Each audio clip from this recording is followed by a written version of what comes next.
अस्सलामुअलैकुम नाज़रीन, मैं मोहम्मद असलम हुसैन सियासत की खबरों में आप सबका इस्तकबाल करता हूँ। आज 29 अगस्त 2025 है। इस्लामिक तारीख के हिसाब से आज 5 रबी अव्वल 1447 हिजरी है। पेश है आज की कुछ अहम खबरें। रियासत उत्तराखंड में तबाही का दौर खत्म होने का नाम नहीं ले रहा है। चमोली जिले में आज जुमे को एक बार फिर बादल फटने का वाक़या पेश आया। ये वाक़या तहसील देवल के मोपाटा में पेश आया, जिसमें 2 अफराद के लापता होने की इत्तला है। इंतजामिया ने राहत और बचाव का काम शुरू कर दिया है। इसके साथ ही केदर घाटी के लावारा गांव में पुल बह जाने से चुनागढ़ इलाके में सूरत-ए-हाल संगीन हो गई है। इसके अलावा रुद्रप्रयाग जिले में अलकंडा और मंदाकनी में भी तूफान की जद में है। इनका पानी घरों में दाखिल होकर तबाही मचा रहा है। रियासत के वज़ीर आला पुष्कर सिंह धामी ने आज जुमे को ट्विटर पर इसकी इत्तला दी। उन्होंने लिखा, रुद्रप्रयाग जिले के बासु किरदार इलाके के चमोली जिले के देवल इलाके में बादल फटने से मलबा आ गया है, जिसकी वजह से कई खानदान फंसे हुए हैं। आज जुमे को मराठा कोटा कारकुन मनोज जिरंगे पाटिल के एहतजाज से पहले मराठा बरादरी के लोग बड़ी तादाद में छत्रपति शिवाजी महाराज टर्मिनस और महाराष्ट्र के मुंबई में आजाद मैदान के बाहर जमा हुए। गुज़िश्ता साल मराठा रिजर्वेशन तहरीक की क़यादत करने वाले मनोज जिरंगे पाटिल आज सुबह 9 बजे से शाम 6 बजे तक मुंबई पुलिस की तरफ से दी गई इजाज़त के मुताबिक आज़ाद मैदान में एहतजाज कर रहे हैं। CSMT के करीब और आसपास के इलाकों में पुलिस फोर्स को बड़ी तादाद में हुजूम के पेश नज़र अमन व अमान बरकरार रखने के लिए तैनात किया गया है। आज जुमे को जम्मू कश्मीर के लोगों ने अब राहत की सांस ली है। मौसम में कुछ बेहतरी के बाद आज सुबह दरियाओं का कहर पुरसुकून हो गया। कश्मीर में सैलाब का खतरा कम हो गया है। मौसम में बेहतरी के साथ ही दरियाए झेलम और दीगर आबी ज़खायर में पानी की सतह कम होना शुरू हो गई है। दरियाए तवी में पानी की सतह भी कम हो रही है। हुकाम ने बताया कि वादी कश्मीर में गुज़िश्ता 12 घंटों में बहुत कम बारिश हुई है। अब सूरत-ए-हाल का जायजा लिया जा रहा है। श्री विष्णु देवी मंदिर के रास्ते पर लैंडस्लाइडिंग की वजह से यात्रा को आर्जी तौर पर रोक दिया गया। जम्मू और सांबा में सैलाब से तबाहशुदा मकानात की मरम्मत और लोगों को महफूज मुकामात पर पहुंचाने के लिए मुख्तलिफ एजेंसियों की जानिब से काम किया जा रहा है। वज़ीर-ए-आज़म नरेंद्र मोदी आज जुमे की अल सुबह 15वें हिंदुस्तान जापान सालाना चोटी कॉन्फ्रेंस में शिरकत के लिए 2 रोज़ा सरकारी दौरे का आगाज करते हुए टोक्यो पहुंच गए। ये तकरीबन 7 सालों में मुल्क का इनका पहला दौरा है, जिसका मकसद 2 तरफा ताल्लुकात को गहरा करना और जापान के साथ खुसूसी स्ट्रैटेजिक और आलमी शराकतदारी को आगे बढ़ाना है। ये दौरा जापानी वज़ीर-ए-आज़म शिगेरो इशिबा की दावत पर आया है।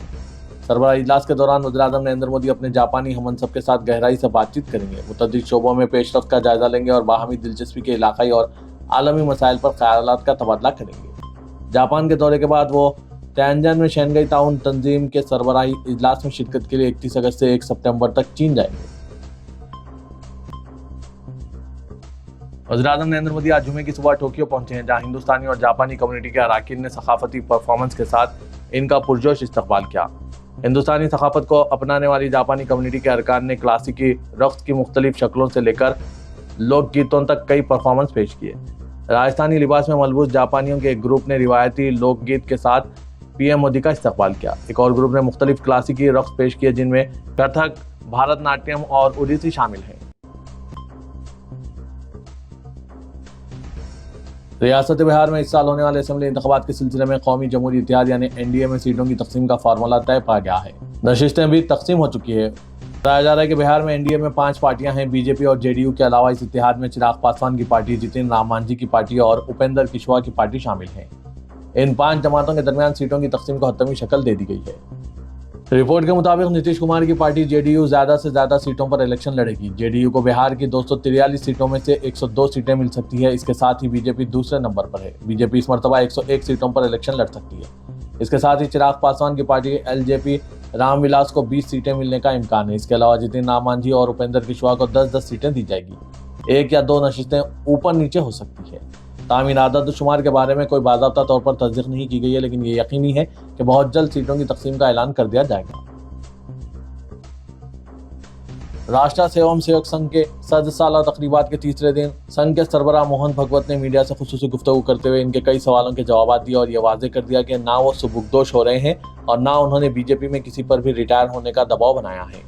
उन्होंने कहा कि ये मेरा काम नहीं है कि मैं किसी को रिटायर करूं या दबाव बनाऊं। RSS में फैसले संघ करता है। अगर संघ को महसूस होगा कि मुझे या किसी को भी सुबुकदोश हो जाना चाहिए तो इसे होना पड़ेगा, लेकिन फिलहाल ऐसी कोई सूरत-ए-हाल नहीं है। मोहन भगवत ने हिंदुओं से ज़्यादा बच्चे पैदा करने की अपील की और कहा कि हिंदुओं को कम से कम 3 बच्चे पैदा करने चाहिए, ताकि हम मुस्तकबिल में अपनी तरक्की और ग्रोथ रेट को बरकरार रख सकें। नाज़रीन, मोहन भगवत की अपील पर आपकी क्या राय है? कमेंट के जरिए जरूर बताइएगा। रियासत उत्तर प्रदेश के संभल में पेश आए तशद्दुद के वाक़ात पर तश्कील दी गई अदालती तहकीकाती कमेटी ने 450 सफ़ात पर मुश्तमिल अपनी जामे रिपोर्ट वज़ीर आला उत्तर प्रदेश योगी आदित्यनाथ को पेश कर दी है। कमेटी ने अपनी जांच में इस बात का इंकशाफ किया कि संभल में हुआ तशद्दुद अचानक या इत्तेफाकी नहीं था, बल्कि एक मुनज़्ज़म साजिश के तहत कराया गया था। इस रिपोर्ट में न सिर्फ 24 नवंबर को हुए तशद्दुद का जिक्र किया गया है, बल्कि संभल की तारीख में कितने फसादात हुए और इन फसादात के दौरान क्या हुआ, इसकी तफसील भी दी गई है। रिपोर्ट मौसूल होने के बाद अब इसे रियासती काबीना के सामने पेश किया जाएगा और काबीना से मंजूरी के बाद इसे आइंदा असेंबली इजलास के दौरान ऐवान में पेश किया जाएगा। वज़ीर आला योगी आदित्यनाथ ने रिपोर्ट मौसूल होने के बाद अफसरान को हिदायत दी है कि सिफारिशात का बारीकबीनी से मुतालिया किया जाए और कसूरवारों के खिलाफ सख्त कार्रवाई अमल में लाई जाए। मस्जिद के लिए सिख भाइयों साबिक सरपंच सुखजिंदर सिंह नोनी और इनके भाई ओनी धर सिंह की जानिब से जमीन की फराहमी के बाद पंजाब जिला मालेर कोटला उमरपुरा गांव में मदीना मस्जिद की तामीर मुकम्मिल हो गई है। सिर्फ रंग और रोगन बाकी है। अनकरीब नमाज का आगाज अमल में आएगा। इस मस्जिद में 125 मुसल्लियान के नमाज अदा करने की गुंजाइश है। मस्जिद की तामीर का काम पूरा होने पर उमरपुर गांव की मस्जिद इंतजामिया कमेटी और इस काम की निगरानी करने वालों में खुशी की लहर दौड़ गई है। वाज़ेह हो कि मस्जिद के खिलाफ शरपसंद अनासिर की जानिब से शरपसंदी को दूर करते हुए सिख बरादरान ने जमीन वक्फ करते हुए इंसानियत नवाजी की शानदार और काबिल तकलीद मिसाल पेश की थी। 12 जनवरी 2025 बरोज़ इतवार एक पुरवकार तकरीब के साथ संग बुनियाद रखा गया था और 7 माह के अंदर मस्जिद की तामीर का काम पूरा हो गया है। मस्जिद की तामीराती काम की निगरानी करने वाले कारी फुरकान अहमद ने मीडिया से बात करते हुए कहा कि मुकामी लोग बहुत खुश हैं। उन्होंने जो ख्वाब देखा था बारी ताला ने अपने फजल करम से इसे पूरा किया है। उन्होंने मजीद कहा कि वैसे भी सूबे पंजाब में तासुब और नफरत नहीं बल्कि इंसानियत और भाईचारा है। लोग बिला तफरीक मजहब इंसानी बुनियादों पर एक दूसरे की इज्जत और कदर करते हैं। मस्जिद के लिए जमीन की फराहमी एक इसकी मिसाल है।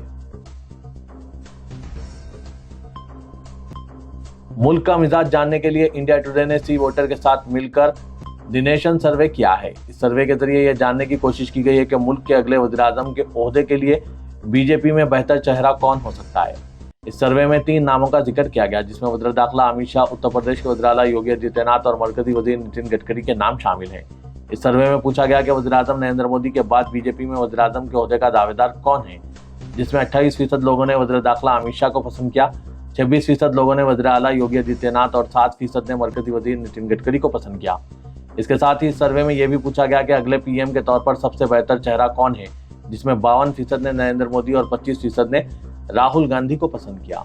नाज़रीन, इस सर्वे पे आपकी क्या राय है? क्या आप इस सर्वे से मुतालिक रुझानात पर अपने ख्यालात पेश करेंगे? कमेंट के जरिए आप जरूर पेश कर सकते हैं। केरला मुल्क की पहली रियासत बन गई है जिसने बुजुर्ग शहरियों के लिए एक कमीशन तश्कील दिया है ताकि बुजुर्ग आबादी की फलाह व बहबूद, तहफ़्फ़ुज़ और बाज़ाबादकारी को यकीनी बनाया जा सके। साबिक़ राज्यसभा रुकन पार्लियामेंट और कोलम जिला पंचायत के सदर के सोम प्रसाद को इस कमीशन का पहला चेयरमैन मुकर्रर किया गया है। कमीशन का हेडक्वार्टर तिरुवनंतपुरम में होगा। चेयरमैन और मेंबर की मुद्दत का 3 साल है, जिसमें चेयरमैन को सरकारी सेक्रेटरी का दर्जा हासिल होगा। तेलंगाना के वज़ीर आला रेवंत रेड्डी ने बारिश से मुतासरा अजला पेद्दापल्ली, कामारेड्डी और मेदक का हेलीकॉप्टर के जरिए फिजाई सर्वे करते हुए मेदक के एसपी ऑफिस में जायजा इजलास मुनक्किद किया। 2 अफराद के हलाक हो जाने पर तशवीश का इजहार करते हुए चीफ सेक्रेटरी के साथ दीगर ओहदेदारों को राहत कारी के लिए जंगी खुतूत पर इक़दाम करने की हिदायत दी। बारिश से हुए अमवात पर एक्स ग्रेशिया देने का ऐलान करते हुए बारिश से मुतासरा होने वाली फसलों और मकानात को नुकसान की रिपोर्ट तैयार करके हुकूमत को पेश करने की हिदायत दी। ओहदेदारों को 24 घंटे राहतकारी इक़दाम में मसरूफ़ रहने का हुक्म जारी किया। नशीबी इलाकों के मुतासरीन को महफूज मुकामात पर मुंतकिल करते हुए इन्हें तमाम बुनियादी सहूलत फराहम करने पर जोर दिया। सरकारी इंतजामिया की जानिब से बारिश से मुतासरा इलाकों में तालीमी इदारों को आज जुम्मा और कल हफ्ता 2 दिन की तातील का ऐलान किया गया। हैदराबाद के गोशा महल इलाके में चीफ मिनिस्टर रेवंत रेड्डी की शक्ल में तैयार करदा गणेश की मूर्ति की तनसीब पर तनाज़े के बाद मूर्ति को निकाल दिया गया। गोशा महल असेंबली हल्के के आगापुरा इलाके में फिशरीज कॉरपोरेशन के सदर नशीन पी साई कुमार ने गणेश की मूर्ति नस्ब की थी। यह मूर्ति चीफ मिनिस्टर रेवंत रेड्डी की शक्ल में थी, जिस पर मुख्तलिफ गोशों से एतराज़ात किए गए। रुकने असेंबली गोशा महल मलऊन राजा सिंह ने मूर्ति को फौरी हटाने का मुतालबा किया और कहा कि भक्तों के जज्बात मजरूह हो रहे हैं। पुलिस ने फौरी मुदाखलत करते हुए चीफ मिनिस्टर की शक्ल की मूर्ति निकाल दी और इसकी जगह दूसरी मूर्ति नस्ब की गई। फिशरीज कॉरपोरेशन के सदर नशीन ने चीफ मिनिस्टर की दिलजोई के लिए इनकी शक्ल की गणेश मूर्ति तैयार की थी। मलून राजा सिंह ने कहा कि रेवंत रेड्डी भगवान नहीं है, लिहाजा गणेश की मूर्ति इनकी तरह तैयार करना भक्तों की तौहीन के मुतरादिफ है। कमिश्नर पुलिस हैदराबाद सीवी आनंद ने कहा है कि 6 सितंबर को गणेश जुलूस के लिए सिटी पुलिस की जानिब से वसीतर सिक्योरिटी इंतजाम किए गए। उन्होंने आज खैरताबाद गणेश मंडप का दौरा करते हुए पूजा की। उन्होंने कहा कि 11,000 दरख्वास्तों में से 10,900 गणेश मंडपों को ऑनलाइन इजाजत दी गई। गणेश त्यौहार के लिए 19,000 मुलाजमीन को तैनात किया जाएगा। इसके अलावा दीगर अजला से 8,500 मुलाजमीन पुलिस को तलब किया जाएगा। 42 प्लाटून्स, 10 CAPF कंपनियां और ऑक्टोपस की टीमों की भी खिदमत हासिल की जाएगी। मजमूई तौर पर 30,000 पुलिस मुलाजमीन गणेश विसर्जन जुलूस के इंतजाम में हिस्सा लेंगे। जुलूस की निगरानी CCTV कैमरों, ड्रोन्स और QR कोड वाले स्टिकर्स के जरिए की जाएगी। सीवी आनंद ने बताया कि गणेश विसर्जन जुलूस के आखिरी दिन TGICC बंजारा हिल्स में 24 घंटे कारगर कंट्रोल रूम कायम किया जाएगा। उन्होंने आवाम से अपील की कि वो त्यौहार पुरअमन तरीके से मनाने के लिए पुलिस के साथ ताउन करें। रियासती अजला कामारेड्डी और मेदक में सैलाब की सूरत-ए-हाल संगीन बनी हुई है, क्योंकि मुसलसल मौसलाधार बारिश का सिलसिला जारी है। मंगल की रात से शदीद बारिश ने दोनों अजला में तबाही मचा दी। नदियों, नालों, झीलों और तालाबों के ओवरफ्लो होने से नशेबी इलाके ज़ेर-ए-आब आ गए। सड़कें और पटरियां मैसूर होने से ट्रांसपोर्ट की खिदमत मफलूज हो गई। कामारेड्डी टाउन के कई इलाके हुनूस ज़ेर-ए-आब हैं, जबकि आज हुई बारिश में अवाम की मुश्किलात में मज़ीद इजाफा कर दिया। ड्रोन मनाजिर में टाउन का बड़ा हिस्सा पानी में मैसूर दिखाई दे रहा है। इंतजामिया ने कामारेड्डी, मेदक, आदिलाबाद, करीमनगर और जगतियाल के तमाम तालीमी इदारों के लिए आज तातील का ऐलान किया। शदीद बारिश के बाद मंजरा लिब्रेस हो गई, जबकि मदमाने डैम में भी भारी मकदार में पानी का बहाव जारी है। जिला इंतजामिया ने सैलाब में फंसे अफराद को निकालने के लिए रेस्क्यू ऑपरेशन जारी रखा हुआ है। शदीद बारिश के पेश नज़र नेशनल हाईवे 44 नागपुर हाईवे पर सड़क को पहुंचे नुकसान के पेश नज़र ट्रैफिक के रुख को मोड़ दिया जा रहा है। DGP ऑफिस से जारी करदा बयान के मुताबिक हैदराबाद से आदिलाबाद जाने वाली नेशनल हाईवे पर मेरचल चेकपोस्ट पर बड़ी गाड़ियों का रुख मोड़ दिया गया। करीमनगर हाईवे के जरिए मेरचल चेकपोस्ट, सिद्दीपेट, करीमनगर, जगतियाल, कोरटला, मेटपल्ली, आरमूर से होते हुए ये गाड़ियां आदिलाबाद के लिए रवाना होंगी। इसी तरह तूफान के पास भी गाड़ियों का रुख मोड़ दिया जा रहा है। मुसाफिरीन से मुतबादिल रूट से सफर करने की ख्वाहिश की गई है।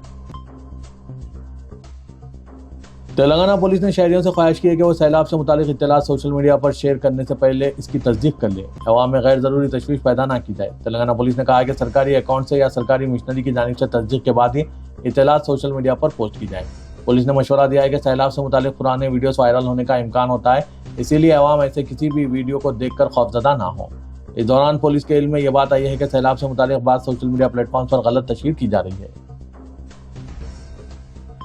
मेदक कामारेड्डी अजला की सरहद पर वाक़ पोचाराम प्रोजेक्ट ने अपनी 100 साला तारीख में पहली मरतबा इतने शदीद सैलाबी दबाव को बर्दाश्त किया है, जहां 1,82,000 क्यूजिक्स पानी का बहाव रिकॉर्ड किया गया, जबकि इसकी ज्यादा से ज्यादा अखराज की सलाहियत 70,000 क्यूजिक्स है। ये प्रोजेक्ट आले नदी यानी मंजरा की जेली नदी पर निजाम के दौर में 1915 से 1922 के दरमियान तामीर किया गया था। आपाशी के वज़ीर उत्तम कुमार रेड्डी ने सोशल मीडिया पर कहा कि महकमे के अहदेदारों ने नींद की कुर्बानी दी, क्योंकि डैम को अपनी तारीख का सबसे बड़ा बहाव बर्दाश्त करना पड़ा। उन्होंने लिखा, कल के तनाव भरे लम्हात के बाद आज ये देखकर सुकून मिला कि प्रोजेक्ट मजबूती के साथ कायम है।